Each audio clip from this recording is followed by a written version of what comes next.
Hello everyone. Welcome to the ILTA Physics Problem Solving Lecture. Today we're going to dive into a problem regarding the moment of inertia of an object in rotational motion.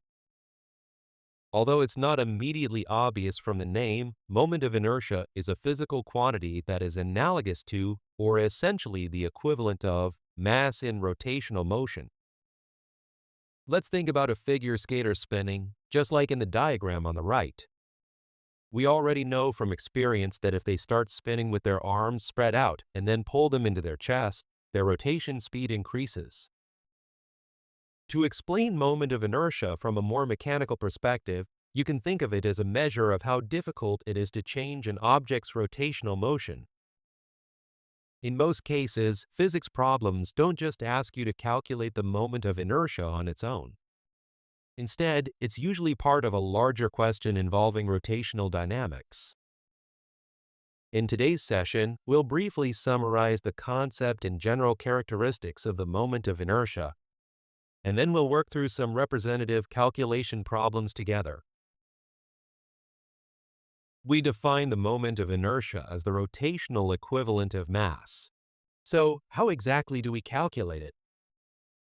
The diagram on the right shows the derivation of the moment of inertia calculation that we discussed in my theory lecture. When we use the extended body model to think of a rotating object as a collection of infinitely many tiny parts, we can calculate the moment of inertia for one small part by multiplying its mass by the square of its distance from the axis of rotation.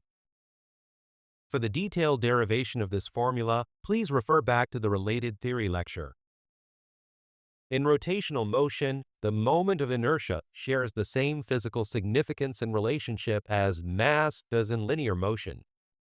As we know from the Newton's second law for linear motion, force and acceleration have a proportional relationship. Mathematically, the constant of proportionality between force and acceleration is the object's mass. Following that same physical logic, the torque applied to an object in rotational motion causes a change in its angular acceleration. And the constant of proportionality between torque and angular acceleration is exactly what we just calculated, the moment of inertia. This is why we say that moment of inertia is the rotational equivalent of mass. The moment of inertia I just described is the value for one tiny part of an object. In reality, the total moment of inertia of an object is calculated as the sum of all those infinitely many tiny parts.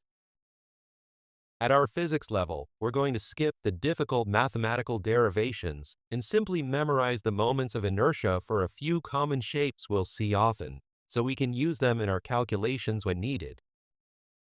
However, one thing you must watch out for is that even for an object of the same shape, the moment of inertia changes depending on where the axis of rotation is located. As you can see in the diagram below, even for identical rod-shaped objects with the same mass, they will have different moments of inertia if the rotation axis changes. Also, keep in mind that even if they have the same shape and the same rotation axis, a solid object and a hollow shell will have different moments of inertia. Now, let's solve a simple problem to practice calculating the moment of inertia. Question 42 asks us to calculate the moment of inertia for two different types of objects. The wording of the problem might seem a bit tricky, but let's break it down.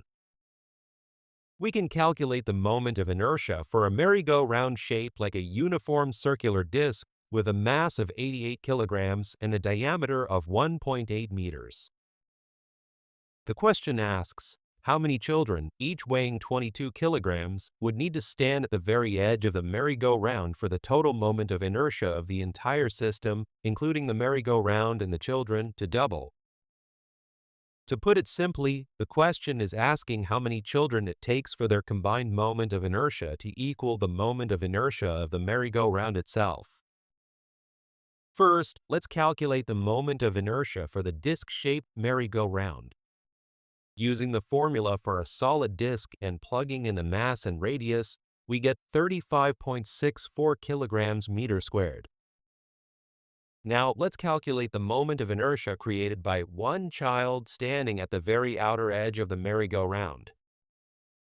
In this case, we can treat the child as a point mass rotating around an axis, so the moment of inertia is calculated by multiplying the mass by the square of the radius. Therefore, to make the total moment of inertia of the entire system double, our calculation shows that two children need to be on the merry-go-round. As I mentioned earlier, most problems regarding moment of inertia appear as part of a broader analysis of rotational motion rather than as a standalone calculation. Once you get used to calculating the moment of inertia for basic shapes, you'll be able to use those values to move forward with more complex problems. That's it for today's lecture. Great job, everyone. I'll see you all next time.